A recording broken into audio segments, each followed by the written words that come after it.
여러분, 눈물은 탄식과 슬픔의 결정체입니다. 사람이 눈물을 흘리는 이유는 소중한 것에 대한 사랑과 연민이 있기 때문입니다.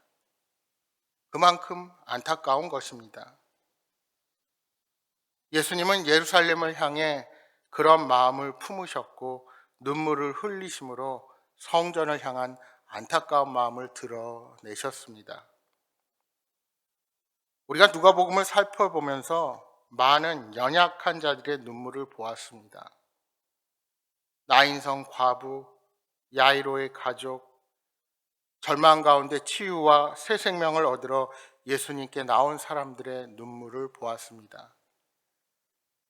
하지만 우리 예수님도 눈물에서 예외가 아니십니다. 오늘 본문의 시작은 예루살렘 성을 보시고 눈물을 흘리시는 우리 주님의 모습이 나타납니다. 나귀를 타시고 예루살렘에 입성하신 예수님은 그 성과 성전을 향해 우시며 의미심장한 말씀을 하십니다. 여러분, 예루살렘은 평화의 마을이라는 뜻을 가지고 있습니다. 그런데 예수님은 그 예루살렘이 평화의 길을 제대로 알지 못해 슬퍼하며 우셨습니다. 42절입니다. 이르시되 너도 오늘 평화에 관한 일을 알았더라면 좋을 뻔하였거니와 지금 내 눈에 숨겨졌도다. 무슨 말씀일까요? 평화의 마을인 예루살렘에 평화가 깨진 것을 슬퍼하시는 겁니다. 하나님은 예수님을 이 땅에 보내심으로 죄로 말미암아 단절된 우리와 하나님과의 관계를 회복시킬 길을 열어주셨습니다. 그런데 이스라엘 백성들은 예수님을 적대시하고 십자가에 못 박아 버렸습니다. 예수님은 결국 이스라엘이 참된 평화를 누리지 못할 것이라 말씀하십니다. 계속되는 43장 44절의 말씀입니다. 날이 이를지라 내 원수들이 토둔을 쌓고 너를 둘러 사면으로 가두고 또 너와 및 그 가운데 있는 내 자식들을 땅에 메어치며 돌 하나도 돌 위에 남기지 아니하리니 이는 내가 보살핌 받는 나를 알지 못함을 인함이니라 하시니라. 이 말씀은 1차적으로 예루살렘이 로마 제국에 의해 파괴되는 사건을 예언하는 말씀입니다. 예수님이 돌아가시고 AD 70년에 로마의 티투스 장군에게 예루살렘은 단 사흘 만에 점령당하고 파괴됩니다. 예수님이 말씀하신 대로 로마 군대는 흙으로 언덕과 방벽을 쌓아 예루살렘을 함락했습니다. 메시아이신 예수님을 배척하여 죽인 예루살렘이 심판을 받게 되는 것입니다. 그런데 여러분, 이것이 끝입니까?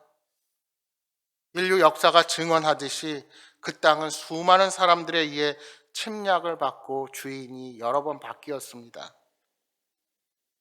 더구나 이슬람이 자신들의 성지로 삼으면서 지금까지도 분쟁의 땅으로 진정한 평화를 누리지 못하고 있습니다. 이름의 뜻과는 다르게 예루살렘은 진정한 평화를 갈구하며 예수님이 다시 오시는 그날을 기다리는 땅이 되었습니다. 예수님께서 성전에 들어가시자 그곳에는 장사하는 자들이 진을 치고 있었습니다. 제물로 드릴 동물을 파는 이들, 성전세를 내기 위해 환전해 주는 이들로 북적거렸습니다. 유월절을 앞둔 때였기에 전국에서 몰려든 이들로 발 디딜 틈도 없었습니다. 성전은 거룩한 장소입니다. 기도하는 자와 하나님을 경배하는 자들, 하나님께 제사를 드리는 자들, 제사장들이 하나님 앞에서 평화를 회복하는 장소입니다. 그래서 예수님은 장사치들을 내쫓으시며 기도하는 장소인 성전을 강도의 소굴로 만들었다고 호통치셨습니다. 하나님과 평화를 회복해야 할 성전에서 참된 평화를 찾기가 더 어려워졌기 때문입니다. 여러분, 교회는 참된 평강을 누리는 곳이 되어야 합니다. 예배와 섬김, 나눔과 사랑보다 세속적인 욕망으로 혼탁한 곳이 되지 않도록 우리는 늘 조심해야 합니다. 우리 주님께 집중하지 않고 엉뚱한 곳에 집중하면 교회 안에 평화가 깨질 수 있습니다. 성전은 하나님을 높이며 예배하는 장소입니다. 그런데 예수님 당시의 성전은 이 고유한 목적을 이미 상실하고 만 것입니다. 성전에서 장사하는 이들은 제사장들과 결탁해 있었습니다. 그래서 성전 뜰에서 장사를 허용하고 자릿세를 받아 수익을 올렸습니다. 심지어 대제사장들은 자신들의 종들을 시켜서 직접 장사를 하면서 더 많은 수익을 올리기도 했습니다. 그러다 보니 성전을 존중하는 유대인들 중에서는 성전 뜰에서 장사하는 것에 대해 반감을 가진 사람들이 많이 있었습니다. 따라서 예수님께서 장사치들을 내쫓으시는 것을 보고 종교 지도자들은 자존심이 많이 상했을 것입니다. 하지만 예수님이 반박하기 힘들 정도로 옳은 말씀만 하시니 대놓고 거부하기도 어려웠을 것입니다. 제사장과 서기관과 바리새인들이 하나님의 말씀을 주목했다면, 또한 하나님의 말씀에 따라 정직하게 행했더라면 예수님께서 장사치들을 몰아내는 일도 벌어지지 않았을 것입니다. 그들은 권력과 욕심을 더 추구했기에 이런 갈등을 일으켰고, 결국 그들의 내면에는 평화가 없었다는 것을 스스로 증언한 것입니다. 여러분, 이처럼 메시아이신 예수님이 오셨음에도 불구하고 왜 이스라엘의 종교 지도자들은 예수님을 알아보지 못하고 그들의 잘못된 행동을 돌이키지 못했을까요?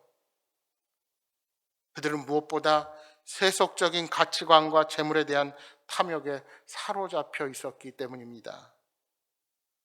그들은 성전을 찾는 사람들에게 영적 성숙과 예배를 가르치기보다 이들을 통해 얻는 경제적인 이익에 눈이 멀어버렸습니다.